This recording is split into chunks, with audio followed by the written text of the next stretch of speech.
free. All right, look, I want to ask about the destruction by our quarantine service of an irreplaceable treasure trove, the 230-year-old plant specimens that were sent to the Queensland Herbarium by the Paris National History Museum. I actually want to table the article about it that was in the French newspaper Le Figaro, which includes a photo which I think gives you a real understanding of the significance of this collection that was destroyed. It was 105 plant species. It was 230 years old. It included 6 type specimens, which means that the very sample of the plant that the whole description of the plant's based upon. So, look, I just want to start with how on earth did this occur? I mean, is it departmental, is it usual practice to incinerate high-value heritage plant specimens? No, Senator, it's not usual practice. I might ask Mr Padovan to talk to the circumstances in this particular case. Without being too hard, did you need the document? Have you seen the document? Do you know the document? Yes, I'm familiar with the document. You do know? So I'm familiar with the... Yes, okay, there were 2 articles. There have been 2 articles in the Australian media, but the French article, I thought the department may not have had. We'll let you answer, and then when you're finished, we're going to go to the break. Certainly, Senator. So just perhaps to recap on the event. So the consignment arrived on the 4th of January in Australia in an unmarked parcel with a declared value of $2. The standard practice when it comes through our mail channel, and keeping in mind through the mail channel we have around 138 million items per year, of which we look at about 24,000. When that item came through and was identified as containing organic material, we immediately notified the herbarium, so the receiving party, that the material had been provided, was missing the required documentation, and that the department had the right under Section 628 of the Biosecurity Act to forfeit those goods at 30 days if the required information wasn't provided. So that was on the 4th of January. So it arrived on the 4th of January and we immediately sent out the notification. We didn't receive a reply within 30 days. And whilst there had been some interaction with the Queensland Herbarium, we did not receive the required information. What generally happens when items are seized or forfeited, they are put in a room pending destruction, or in a facility that we have pending formal biosecurity disposal. Those items, along with a number of other items, were disposed of as part of a routine clearing of that facility.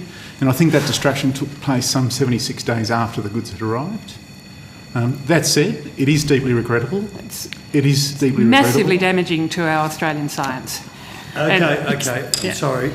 We'll go to the smoko break now and we'll come back to Senator Rice. Okay, thanks. 15 minutes. 3:30. We'll come back. Thank you. Well done. Around the handling of specimens while communications and training. What I can say is that as a result of this incident, we have changed our practices around the destruction of all material that we forfeit. So where we forfeit an item that is of low value, and these were declared as a $2 item. But surely anyone looking at them would have seen that they weren't of low value. Look, Senator, we confiscate a range of material from a range of sources, so the officer is relying on the declared value to make that judgment. On the systemic side, Senator, you talked about treatment of herbarium samples, and we have been working with those organisations to come up with a better way of managing the transmission of those samples for future. So I might ask Dr Healy to speak to what we've been doing there, if you'd like us to do that. Yes, because I understand this wasn't the first instance. There was samples from New Zealand that had also been destroyed, lichen samples, and that now both New Zealand and France have banned sending any further samples to Australia. The New Zealand one we can take and tell you about that, but I think, there were mistakes on all fronts here, the mistakes on the sending organisation, the recipient organisation, and mistakes by us. I mean, us was the most unrecoverable one, but mistakes by all three have led to this awful eventuality. and we want to make sure it doesn't happen again, and that's the work that Dr. Healy's been dealing with. Marion Healy, First Assistant Secretary, Biosecurity Plant Division. Yes, so our part in this process is to issue import permits for particular products. And in this particular case, we've also been having discussions with the representatives from the various herbaria around the country. And as Ms O'Connell said, there's clearly some misunderstandings and some various matters where the system can be improved, both on the behalf of the herbaria as well as on behalf of the department. So we have been talking with the representatives from the herbaria about communications, about the clarity of the import conditions in our online system, BICON, mechanisms of communicating with the department so that the department is well aware of the valuable samples as they come into the country.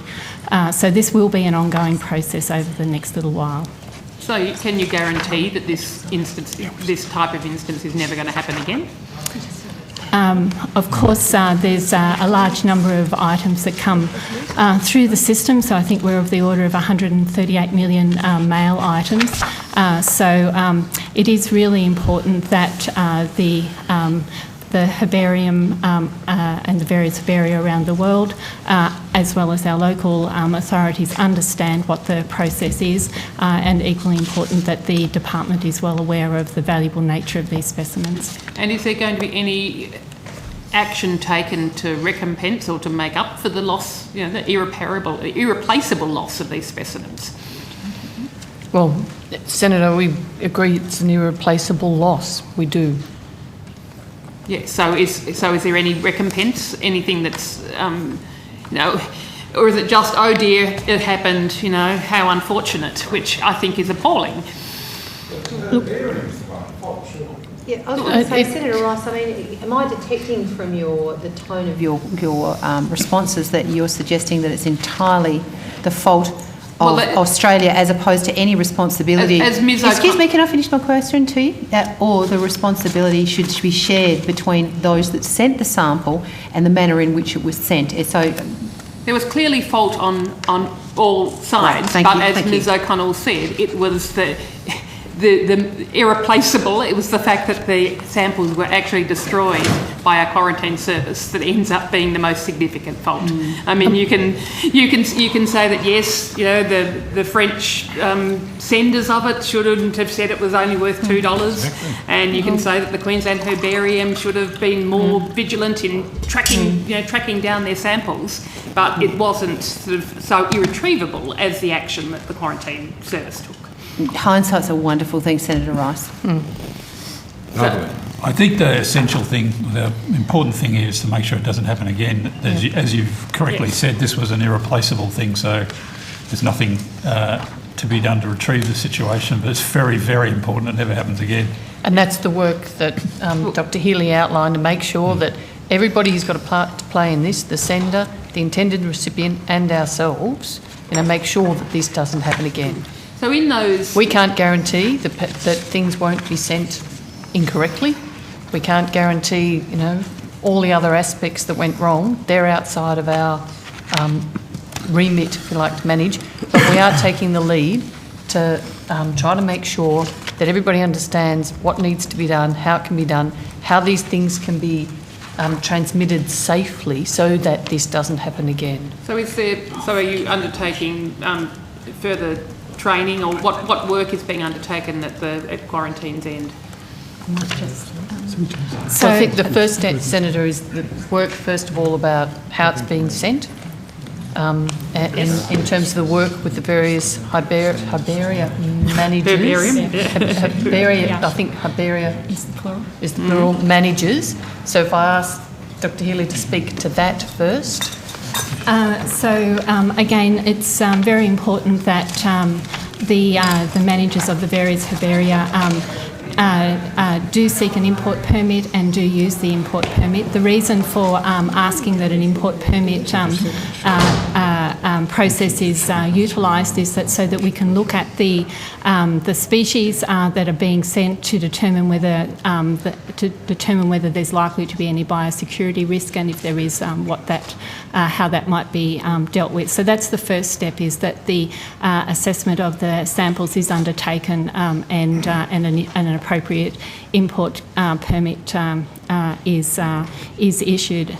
From the perspective of the department, it's very important that the import conditions are clear on our web-based tool for setting out the import conditions. And one of the issues that we've been talking to the representatives from the herbaria about is the clarity of those conditions. This is a relatively new tool, and we do need all those involved in the biosecurity system to be using it. Another mechanism that we're talking to the herbaria about is actually having a dedicated contact within the department, so that there is someone who is aware of the movement of these various specimens both in and out of Australia. So there is a range of measures that are being discussed. I think the packaging is very important. At different times over the last decade or so, there's been discussion around how to clearly identify valuable samples of this nature, and sometimes fluorescent stickers and so forth have been discussed and have been utilised.